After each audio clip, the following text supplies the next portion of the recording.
Mark has sanded the cowl. I think we went up to 320 grit. And then Dhruth has put on a couple coats of etching primer. So hopefully next time we meet, we can actually just spray some SEM on it. But that's come along. Yeah, so this fuse is popped. Oh, is it really? Yeah. But I'm sure if you replace it, it'll pop again if this... Oh, so you think it's possible that the solenoid is actually shorting internally? Yeah. Wait, what you weren't even touching it though? No, right here. See, here's the power coming in. See? So you got power here? Oh, going, okay. See how there's power on the meter? But not on the other side. Meter. Yeah, no, I see. Oh, yeah. See, it has its power here. Yeah, yeah. And now I go to the other side of the fuse. And it's dead. It's nothing. Got it. Right. And if we, if I can get this out, you can probably see as clear as day that it's burnt. Yep. Okay. So that's what these little pieces on top are little test points. Right. So you can test them without pulling them out. So based on that, you think the solenoid might be shorting? Sounds like it. I mean, the wire's right there. It doesn't look like it's touching anything. You know, I'm just trying to see is the wire pinched somewhere? We are now with table. $25 Harbor Freight, ladies and gentlemen. Keith, you're moving super fast. What'd you find now? Oh, so I measured from ground to this wire, and it's 0.7 ohms, you know, and if I unplug it, it doesn't. So I just want to make sure it wasn't shorted inside this tube somewhere. Yeah. So if I pulled off the starter, it's an open, so it's 0.7 seems a bit low, because that's probably, you know, yeah, that's basically the resistance of my leads almost. Oh, wow. Right, so if I touch it out here, see 0.7? Yeah. At the radiator. And then you're grounded here. Yeah, but there's resistance of the wire going to the body and whatnot. Right. So if I go to the radiator, I'm getting, you know, 0.8. Yeah. And here on that wire, well, now I'm getting about 1, but I was getting 0.7 a second ago. Anyways, I was gonna say it's also unfortunate that Lance's car's on the lift this week for Annex R&D, because I have another starter and an adapter, which is actually allows you to put the gear reduction one. You know, the Honda starter thing. Gave power directly to the solenoid. The wire getting hot was probably a clue that something's shorting, right? Absolutely. Okay. And it doesn't draw that much normally. Like I say, we only had a 15 amp fuse in there, and that fuse had never blown before. Yeah. So I don't think it's. I mean, normally, you know, by the time it goes to the key switch and back, there's a lot of resistance. I mean, the other advantage of putting these is not only do you prevent burning out your key switch, which are hard to get parts, right? You get more current to your starter, so it's more likely to go instead of going and grinding. Right. I see. Because if it's weak, it may not fly the gear all the way out, and then you'll get that, you know, where it grinds and ruins the gears. The problem that most Corolla people have with the starters is like the solenoid will just get stuck. So I've seen Ezekiel go out with like a stick basically and just like hit the starter. Oh, and it's continuing going? No, like people turn the key on, the solenoid's getting power, but the solenoid's sticking, so it's not going. The relay will help because it gives a lot more power to throw it out. Okay.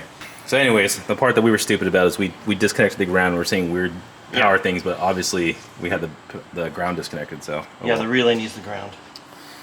And then Keith was just pointing out that you can very clearly see this is a gear reduced starter because the main motor is offset from the drive gear and the solenoid's over here. But he's also seeing that the Corolla one also seems to have a similar format.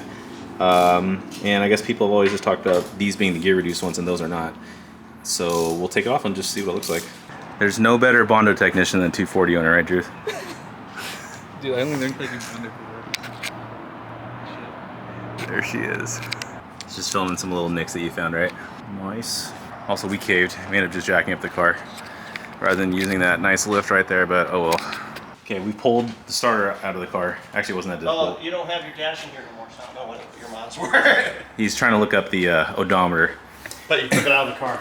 Yeah, actually, I couldn't remember changing the starter, so we're just kind of looking at it, and this might actually be the original starter from the car, which is kind of blowing my mind, because the car probably has almost 300,000 miles on the chassis.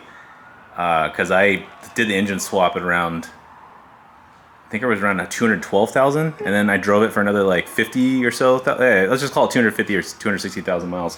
But then I was looking at I actually thought that these weren't gear reduced this entire time, but this is very clearly a gear reduced starter. So I'm like, okay, what is actually the point of putting on this Honda starter?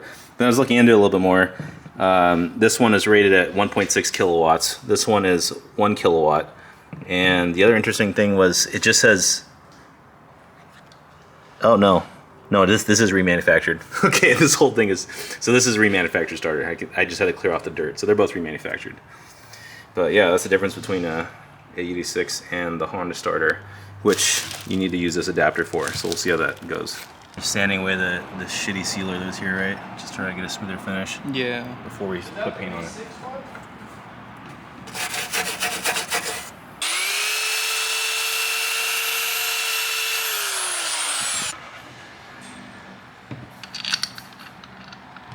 And use the same. I didn't easily find it.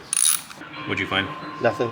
I mean, I don't see anything. Like, I just want to make sure like there wasn't like a piece of wire or something against that. Oh wow. So it's shorting, you just don't see why. Yes. Got it.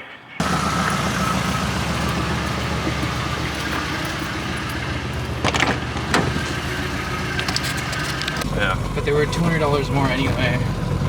And the one purchase I already made for them, like, they canceled because it wasn't in stock. Oh. Yeah. So KA headers are in short supply, huh? This is called double stacker. When you have a 17-inch and a 15 inch? Yes. All right, so the SQ starter motor was a bust because my car's, the engine's lowered, so there's no way it's gonna clear the steering joint thing, and also it was hitting some boss on my 7 AFE block, so we just scrapped the idea. I called the auto parts store down the street called Allied, they're near our shop, and they actually had an 86 Denso motor in stock, so we just ran over there. I thought this was gonna be like a next week project, but they had one, so we're back in business. So now what are you doing? So on the old one, when I measured right on the starter, I basically got 0. Okay. When I measured meaning dead short. Dead short. Uh-huh. So here, we're measuring maybe 0.4. So actually, that's why I was doing something because the other one, your wiring's almost as much as this. It's a very low impedance. Got it. So this one now, it should click, right? So if we put this on here, you got a good hold of that? Yeah, can I put it on the table? No, because I won't reach. Okay. I feel something moving. Is this battery dead? No, it's charged. We can check it, but I feel like it's trying to move. You can feel it going inside? Like, I can feel something moving, but I don't hear no. Not good. Well, this wire is really thin, too. Okay. I know. I think that's a test! Can you record the tailpipe? It was making a weird noise.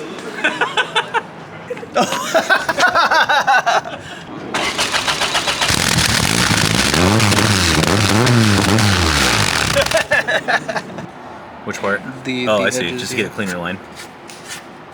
Like, otherwise, after this is done and it looks flat enough, we're just self-etching, normal primer, and we don't have to do the whole thing again. Yeah.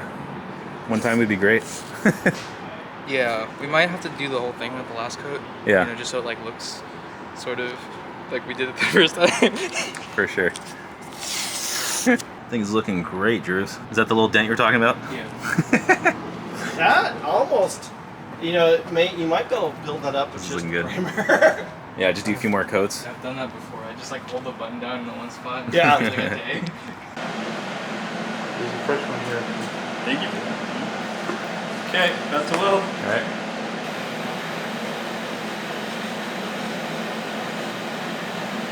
Majorly misaligned. So your latch needs to be, this needs to be moved in or this needs to be moved back. Just check it out. The hole that they made when they were pulling out the frame didn't get filled after paint. So we're thinking about just putting a plug in there and make it look like a door stopper on one side of the car only. Well, passengers always slam the doors. Yeah, you're right. It's a anti-passenger that's probably device. a hole too, right? That's what. Yeah. See, the bottom could push out a little bit, but also this guy could go in a little bit. But those are the screws this way. So the ones going this way are the ones that allow it to go up and down and in this way. So we were successfully able to get this thing to start. So now we're moving on to the door gap adjustment. He's able to loosen this up, but it seems like this is actually like stuck more than usual because he wasn't able to get it to move much after sliding it that way. Yeah, inwards. The door is able to have less popping out here. It's still not great. There's still a little bit of extra of gap here where the door is actually not going in as much as the rest of the. But we can see, but we need to move it this way because it's really tight here. So now we're trying to do the left to right adjustment here. And I'll probably come back to that and adjust it some more after we do that. All right, so we need to, the last time I did this, I left the doors off and I took my sister for a ride down in Elmwood Valley with no doors. She thought that was a very memorable thing for her. She brought that up the other day.